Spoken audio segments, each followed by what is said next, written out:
হযরত শাহজালাল আন্তর্জাতিক বিমানবন্দর ঢাকা। এখানে কত মানুষ বিদেশ যাওয়ার জন্য অপেক্ষা করতেছে।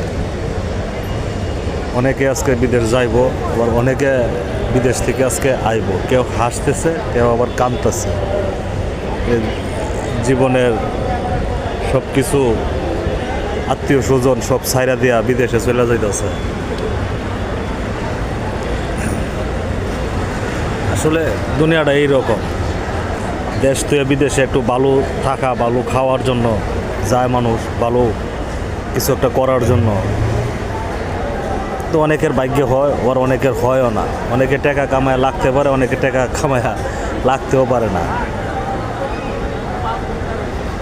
তো অনেকে আবার মনে করেন ভালোভাবে টাকা কামায় দেশে আসে, আইসা ভালোই থাকে। ভালোটাই বেশিরভাগ